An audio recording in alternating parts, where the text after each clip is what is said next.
Greetings in Jesus' name.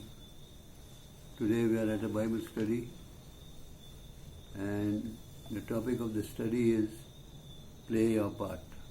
Amen. Now, this is an important teaching for the church because we find that the church, the believers, firstly they don't know who they are and then they don't know what to do. So play your part is a small teaching which encourages you to know who you are, what the church is, and what is your part in the church. See, most of us who attend church, we think that a Sunday is a church day, so we go to that church. Something happens there and then we are back in the world. The church is a place, the congregation of redeemed believers, known to be saints, called out from the darkness of this world into the marvelous light of God's kingdom.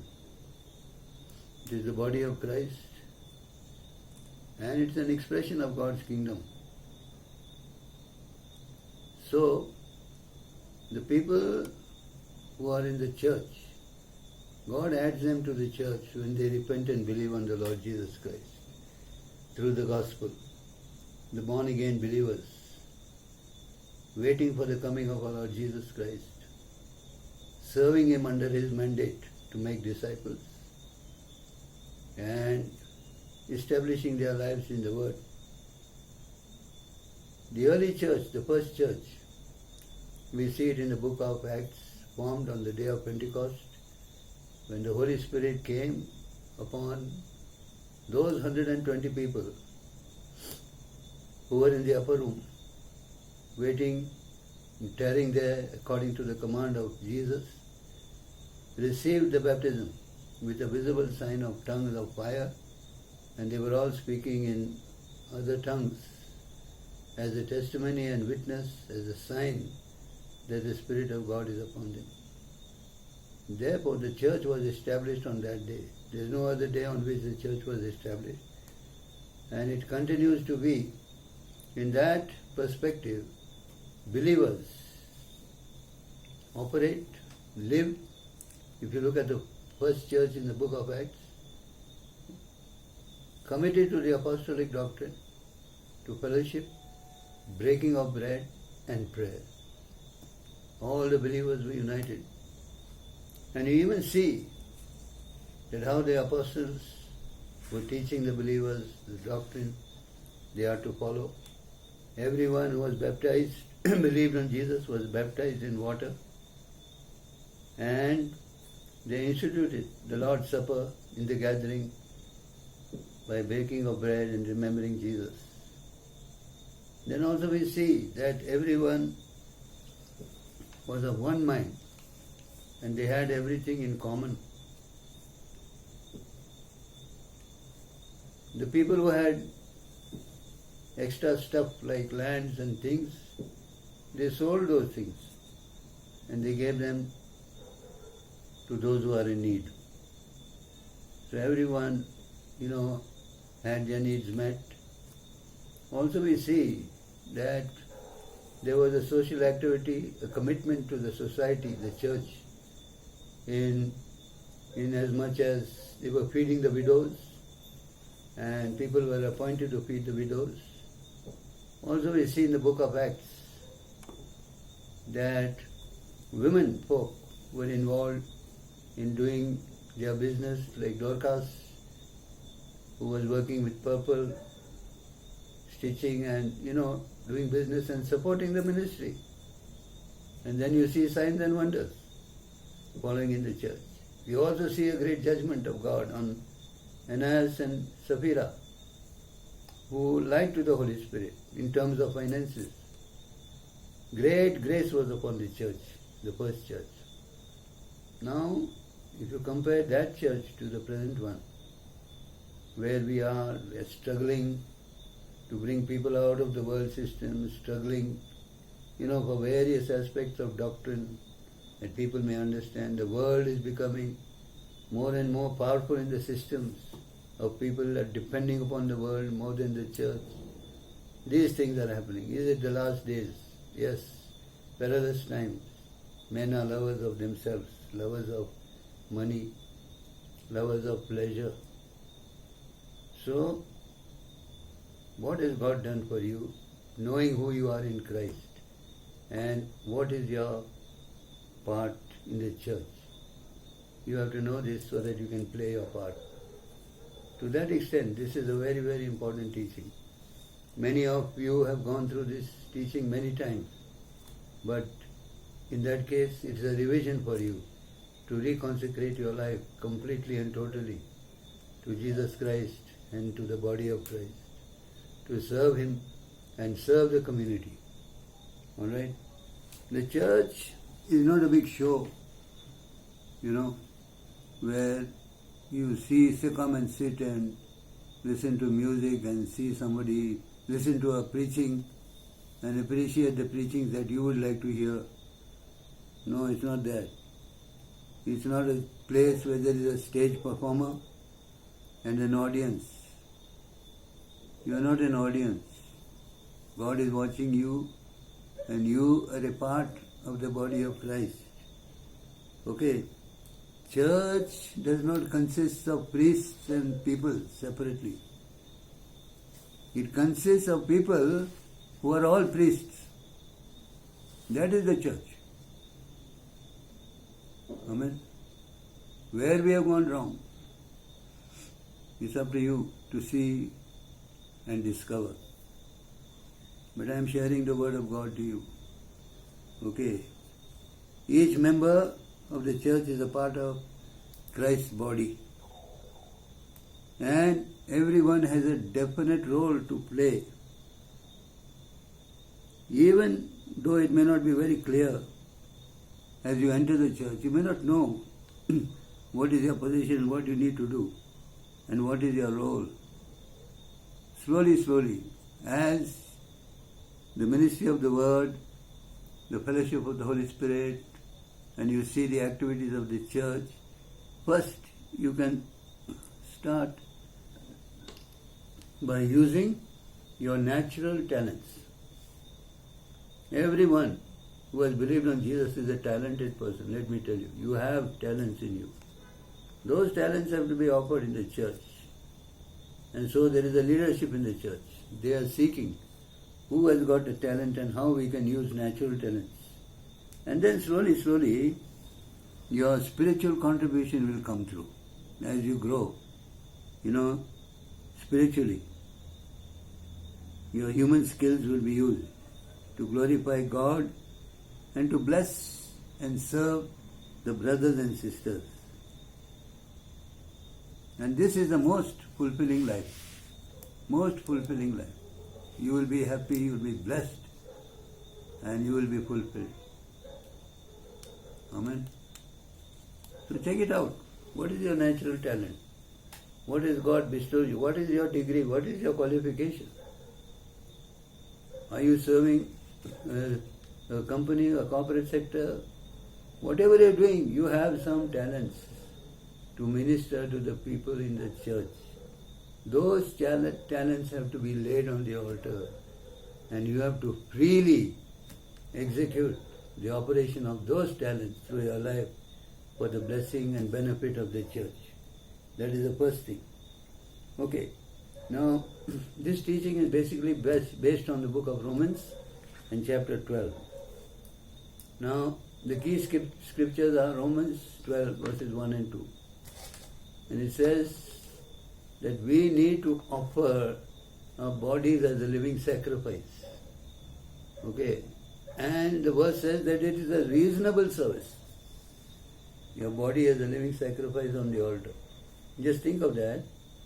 Living sacrifice means it is placed on the altar so that God can accept you and use you and all that you have.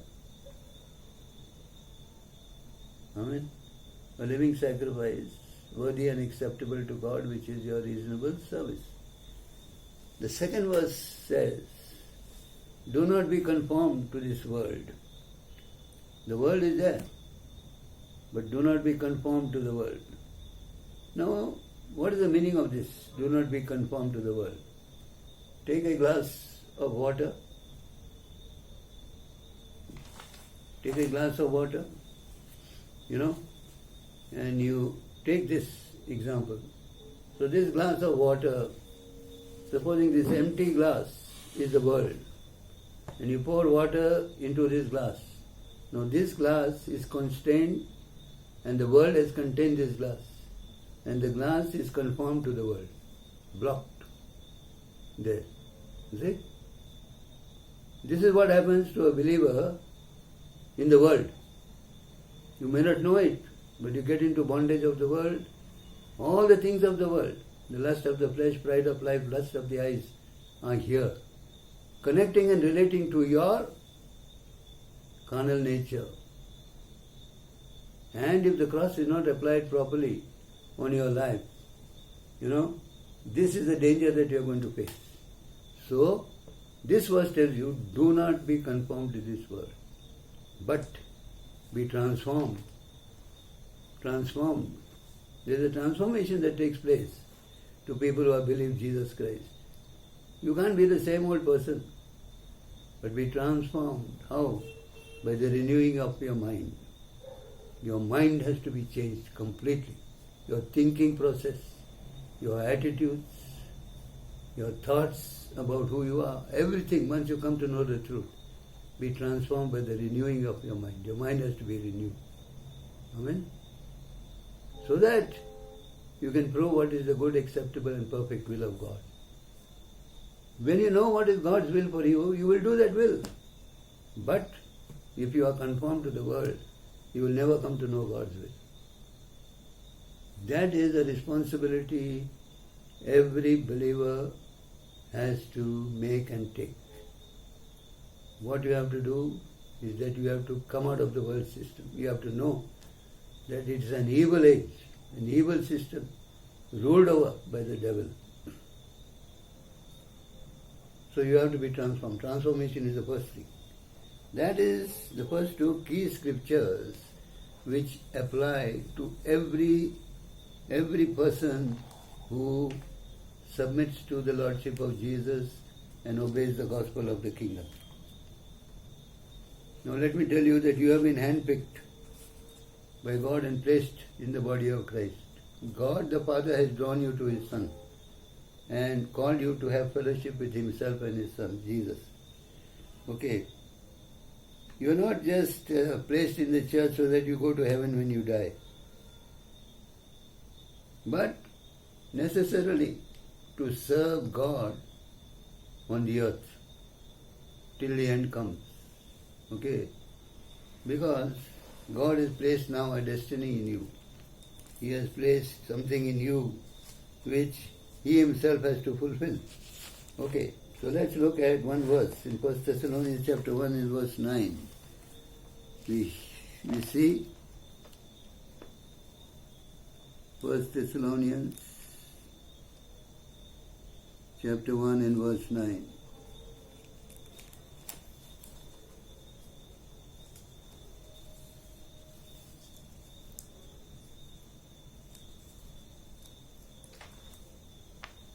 For they themselves declare concerning us what manner of entry we had to you. This is the apostle talking about, going and ministering to the Thessalonians, and how you turn to God from idols to serve the living and true God. How you turn to God after the ministry of the apostles. These people turn to God. Why? To serve the living and the true God. Okay? So that is it.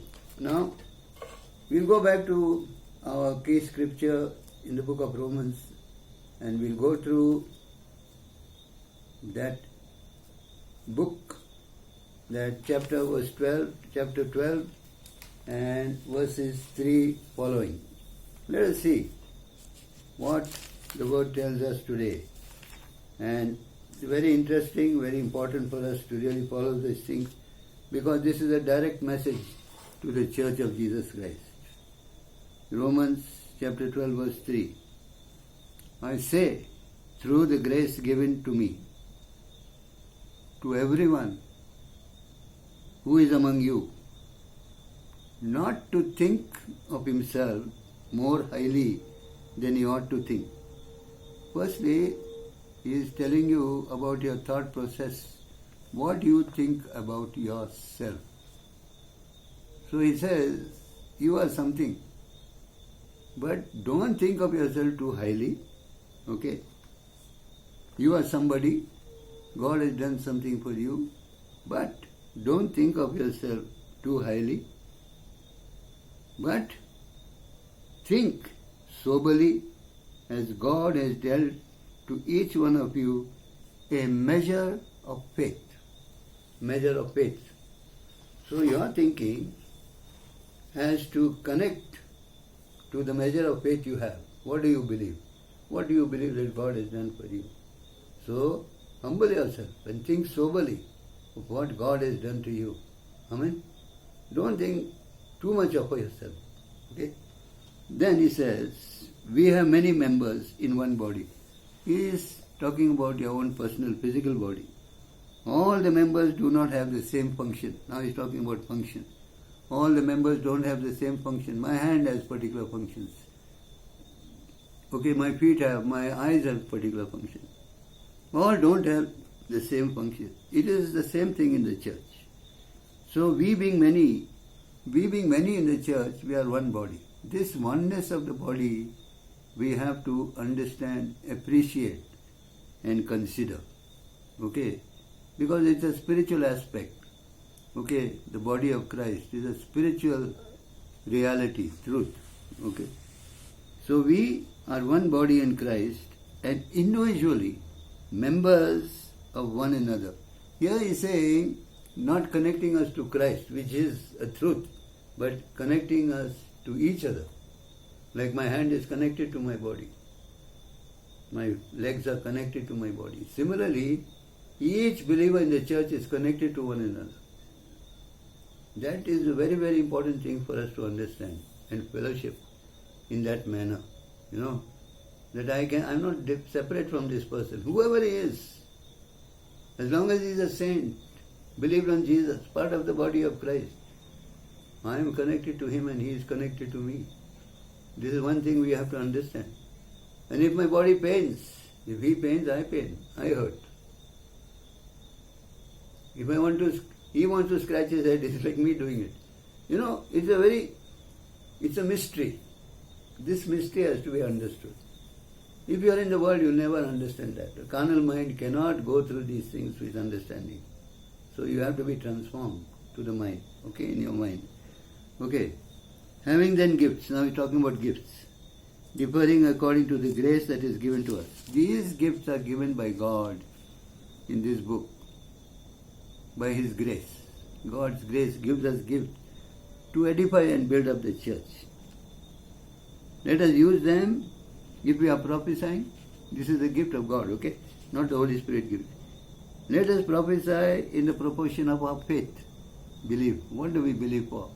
What is the word spoken to us about prophecy and the gift that is given to us? What faith do we have? According to the proportion of our faith. Ministry. Let us use it in our ministry. He who teaches and teaching. Now, if you have the grace to teach, it will be recognized by the church. Yes, this man is a teacher.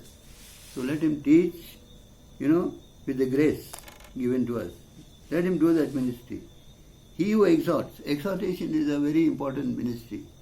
That is, if you are going wrong somewhere, to bring you back on Christ through love, exhortation. He who gives with liberality. Giving is a gift also. Develop this gift. If God has given you that, liberally you must give. Okay. He who leads, leadership with diligence. Diligence means you have to do it with maturity, understanding, concern, care, all these attributes. He who shows mercy. cheerfully, with cheerfulness. See, Amen. Now, he is showing us how we have to do things in the body of Christ. Now, in the next few verses, he is talking about a behavior pattern in the church, your behavior system, how you behave. You could behave in some manner, your attitudes, etc., could be something in your workplace or in the world.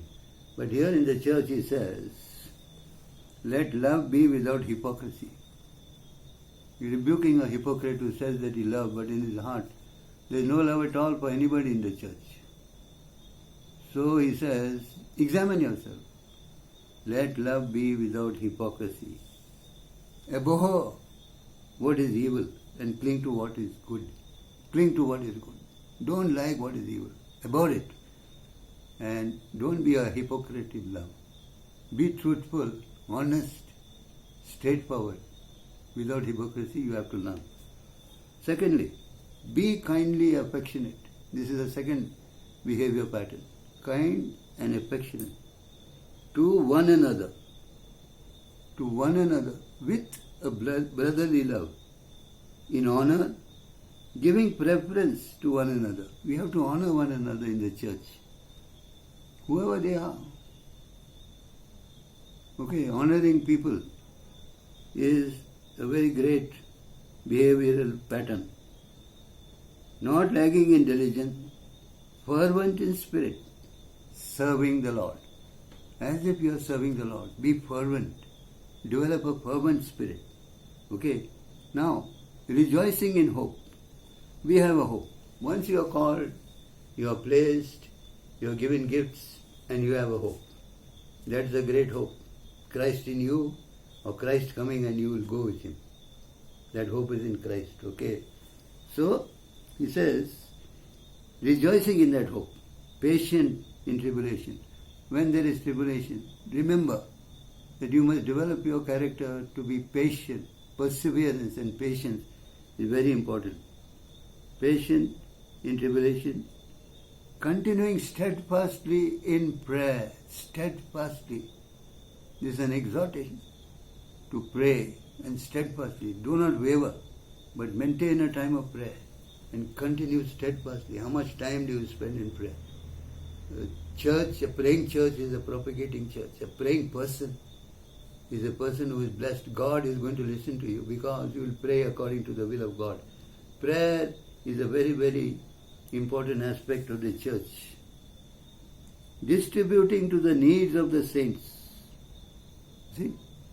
So, we are responsible to check, find out if the saints are in need and distribute to them. Okay? When we have money, we have to distribute to the needs of the saints. This is one of the applications, one of the characteristics of a believer in the church. Okay? Given to hospitality. You must be a hospitable person. Especially a house has to be a place of hospitality. Bless those who persecute you. Your attitude to persecution. Bless those people who persecute you.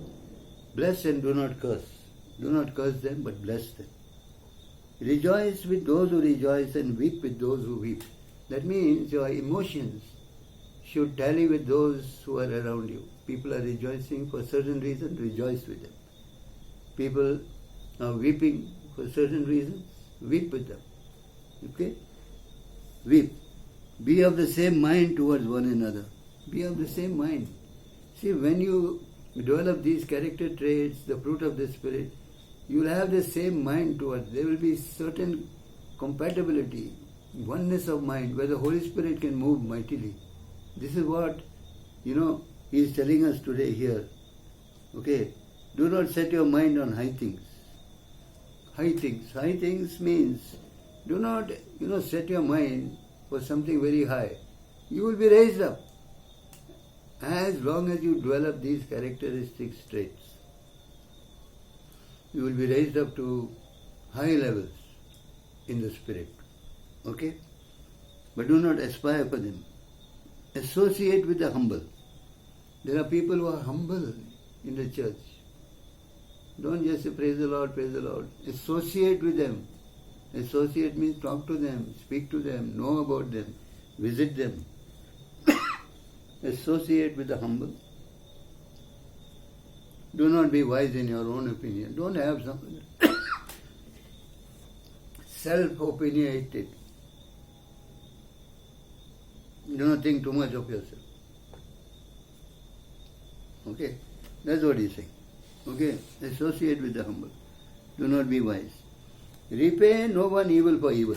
If somebody has done evil to you, don't retaliate. Look at the attitude of Jesus in his suffering. He never retaliated. Have regard for good things in the sight of all men. If it is possible, now he says, if it is possible for you, as much as depends on you, live peaceably with all men. All men. Now he's talking about the people outside the church also. Try to live peaceably with all men, as much as it is possible for you. So make that effort. Amen. Beloved, he's saying, now he's giving us a good advice here. Do not avenge yourself. The church is not a place for vengeance. The believers are not vengeful people. Why? It is a command. Do not avenge yourself, but rather give place to wrath. For it is written, vengeance is mine, I will repay, says the Lord. Vengeance is mine. God knows what is happening. You are placed in a church, He is watching over you. And He knows every offense against you, every weapon against you. So don't fight there, because He is telling you today, now, vengeance is mine. I will repay. I will repay this. It's not your job. As long as you have offense in your life, in your heart, and you are going about this war with other people in the church or outside, God will not interfere. But the moment you don't avenge yourself, you tell God, Lord, I am withdrawing from this. Vengeance is yours. Immediately you will see that He steps in to avenge. Okay? Therefore, if your enemy is hungry, feed him. If he is thirsty, give him a drink. In so doing, you will heap coals of fire on his head. He is saying how to put fire on the head of the enemy. That's the worst thing that can happen to any man or human being. Fire on the head. Oh, how do you do that? If he is hungry, feed him. Thirsty, give him a drink. You see? So there will be coals of fire on his head. Okay? Do not be overcome by evil. Don't be overcome by this evil. But overcome evil with good. If there's any evil, overcome it with good. Bless the people. Amen. Now look at this chapter. It is so wonderful. And what is telling us to be conformed to the Word of God, to be transformed and conformed to all this kind of behavior.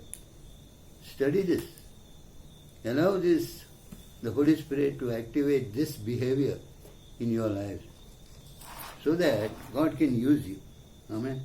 You have been handpicked for a purpose. Let that purpose be fulfilled by transforming your mind and not being conformed to the world. Don't let the world hold you in its grasp.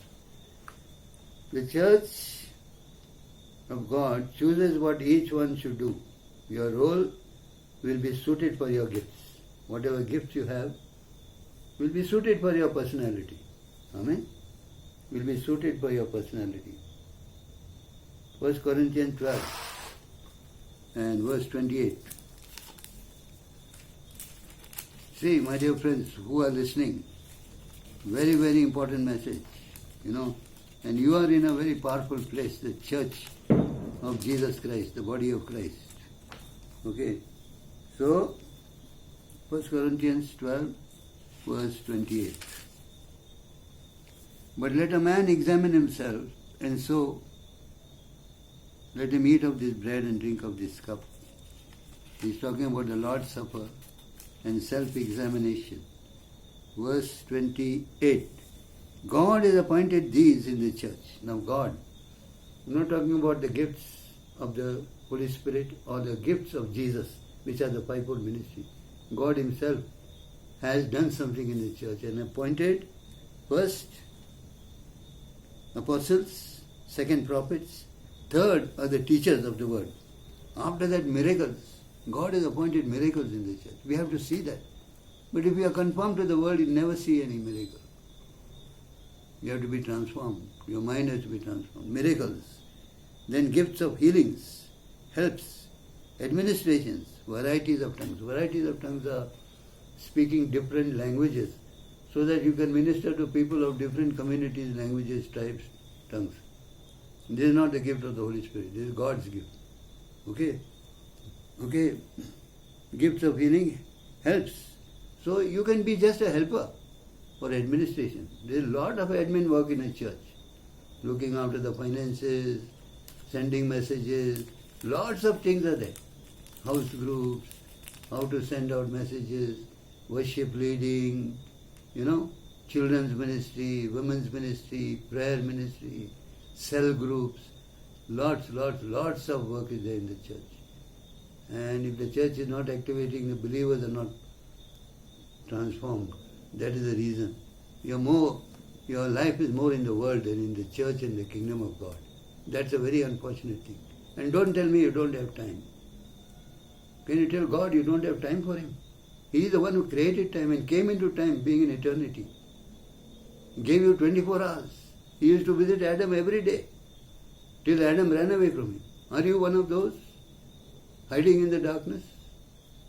You can't tell God that you don't have time. You have to spend time for God. You have to make time for Him so that He can use you. That is the ministry of prayer. Don't be in a hurry when it comes to God. God is very patient. So that, whatever you can or whatever you are asked to do, you must do it with all your heart, diligently. Even if it is a small job, like being an usher in the church, arranging the chairs, cleaning the church, preparing the Lord's Supper. Small things. Do with your heart, as if you are serving the Lord, with a great gratitude that God is using you. God will lift you up from that place. Ecclesiastes chapter 9 and verse 10.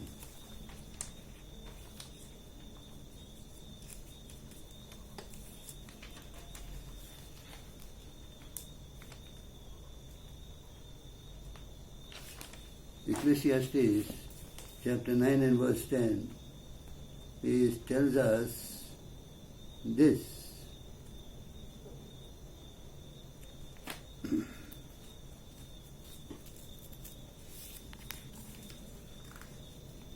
Hallelujah. Whatever your hand finds to do, do it with your might. Do it with your might. He's encouraging you in your work, and especially in your commitment and your work in the church. Do it with all your might. For there is no work or device or knowledge or wisdom in the grave. And lastly he says, where you are going.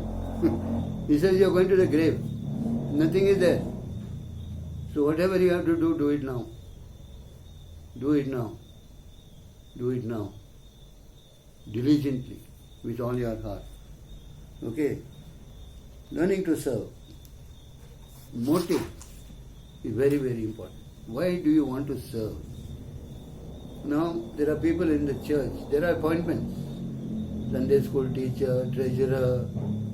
People, they want these kind of appointments. Why? So that they become prominent in the society. So the motive is there, to be prominent. Selfish motive, self-centered motive. You shouldn't have these motives. The only motive you should have is the love of God. God has loved me, God has done something for me, I will live for Him, I will serve Him joyfully with the gladness of my heart. Okay? So your motive is important. Check your motive. Self, you want to satisfy yourself, but to serve others and other believers. That is the heart of service which you must have. Jesus Himself had this heart. He came as a servant to seek and to find. those which were lost. Amen. Jesus came as a servant. Even in Gospel of John in chapter 13, you see him doing the work of the slave who was not there, washing the feet of the disciples. Then he said, I have done this being a master. You should do it for one another. He has left us with that attitude, that thought, that command. My last commandment to you is love one another as I have loved you. Amen. So, check out your motives. Matthew 20, verses 25 to 28.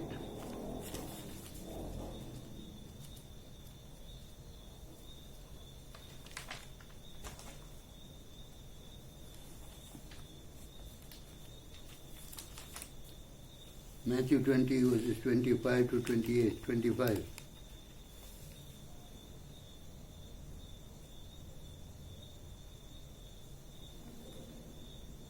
But Jesus called them to himself and said, You know that the rulers of the Gentiles lord it over them, and those who are great exercise authority over them. Gentiles, the people who are not believers. If you are working under a Gentile, they will lord it over you. You know, if you are serving in a sector which is a Gentile sector, you will experience this. Those people are lording it over you as if you are just a servant. This is the attitude of those people there. It shall not be so among you. Here he exhorts. It shall not be so among you. In the church it will not be so. Let him, who wants to become great, let him be your servant. Jesus saying the way to become great is to be a servant, to serve others first. And whosoever desires to be first among you, let him be your slave and servant in the church. Let him be that. Then that person will be lifted up. Just as the Son of Man did not come to be served. He says, telling about himself, this is his testimony, his attitude. But to serve and to give his life as a ransom for many. He came to serve and give his life. Think about that. As a ransom for many. Service in action. That's what we need to see. Wow, how can I do something in the church for the body of Christ? My ministry to the Lord God and to His Son, the fellowship in the church, and the ministry to the world in evangelism. All these things, there's a lot of work to be done. Who are you? Now finally, who are you? This is also a teaching which may, surprise certain people. You are a priest. Who has ordained you? Who has made you a priest? We see that. In the Old Testament, the priest was of a special class. The Aaronic priesthood, like all Aaron's, children. And the Levitical tribe, the Levites, they were people who were serving inside the tabernacle, carrying the tabernacle, cleaning everything. And these two roles of the Levites and the priest, the Aaronic priesthood. Who offered sacrifices for people who could not do it for themselves. People could not do any sacrifice for themselves in the Old Testament because they were bound under the law and sin was holding them. So they had to offer these sacrifices of sheep and things like that. This was one of the roles of the priest. As believers, we are all priests. Now, let us read this. Revelations 1 and chapter 6. Please read this, pay attention, receive this word. Because this is what Jesus has done for all of us. Revelation chapter 1 and verse 6. We have gone through this scripture earlier. But see, 5 and 6. And from Jesus Christ, the faithful witness, Jesus Christ is giving a message. The firstborn from the dead. Jesus is the firstborn, right? From the dead. After that, all of us. And the ruler of the kings of this earth. Who is he? The ruler of the kings of this earth. To him who loved us He loved us and washed us from our sins with His own blood. You have to take care of this verse to know what Jesus did for us. He loved you. He loved the church. He loved the believers and washed us from our sins with His own blood. Then, and He has made us kings and priests to His God and Father. He has made us kings and priests to His God and Father. To Him be glory and dominion forever and ever. This verse is very clear. What He has done and what the blood of Jesus has done for us. And who we are, kings and priests unto Him. Okay? So, we need to effectively carry out the works of the priest, especially in matters related to spiritual sacrifices. That is, praising, thanking, giving glory to God through our worship and sacrifices of praise and thanksgiving. We can approach God. You see, in Ephesians 2 verse 18, it says that we can approach God now because only priests can approach God actually. If you look at the principle of approaching God, now we are all priests and we can approach God. Ephesians chapter 2 and verse 18. For through Him, that is through Jesus, we both have access by one Spirit to the Father. Through Jesus Christ, we can have access to God the Father. He is the eternal high priest of the everlasting covenant, and He is the mediator of the new covenant. Through Him, we have access to the Father. We can go to the Father and worship Him. How much of privilege we have. In the old covenant, only the high priest could enter the Holy of Holies once in a year to make atonement for his own sins and the sins of the people. But we, whenever we want, we can go. How much of us are using this time to access the Father, to go in the presence of God? It is such a great thing. The blood of Jesus has made it possible. So you are a king and a priest to offer spiritual sacrifices, as mentioned in 1 Peter chapter 2 and verse 5. That we can offer spiritual sacrifices. You are a royal priesthood, a holy nation. Okay, God's chosen people, so that you may offer the sacrifices, okay, to God. Now, with God's love, you will have many opportunities to serve and meet the needs of other people, to tell them about Jesus so that they may grow. Serving the community with your skills, whatever skills you have, place them on the altar. Start serving.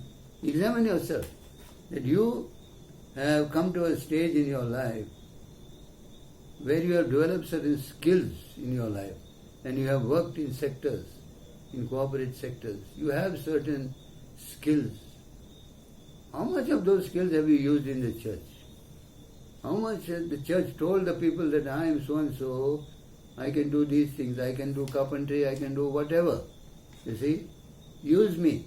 In my time I will come and be of service to you.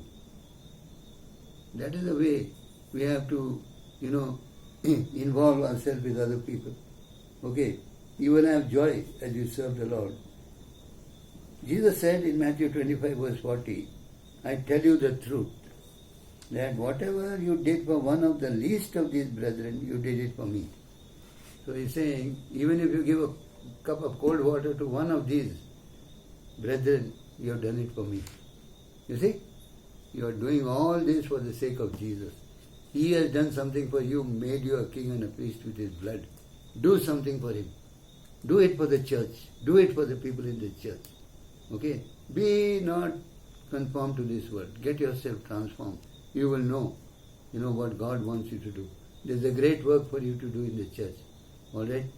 So, the body of Christ is a mystery. Understand that. All the people there are a part of that body. So you need to help one another. You need to scratch your own back. You need to help one another with your gifts, talents, and whatever resources you have.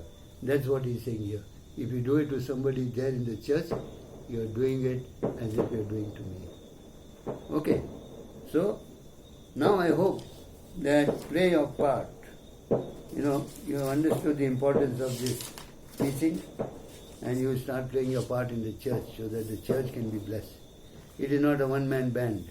the church. The body of Christ is completely different thing. It is not the Gentile world of lording over one another. Do not be conformed to that. Okay? So let's play our part diligently, effectively, and through the love that God has blessed us with. God bless this message to your heart. Know who you are, know the church, and play a role in the church. Amen? Let us close in prayer. Father, we give you thanks and praise. Today, this important teaching about play a part in the body of Christ. We acknowledge who we are. We send your word wherever it goes that people may be touched, that this revelation may come to them, so that the church has people with revelation, prepared to serve, that they will not be conformed to the world system, that the church must come out of the darkness of the world into the light of your kingdom to serve you. Thank you, Lord, that Jesus is our Lord, head of the church, and we are his body. Help us to understand this mystery.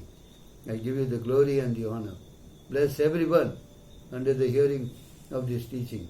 And Lord, I praise you and bless you, that your church may be edified, built up, and your name be glorified. In Jesus' name I pray. Amen. Amen.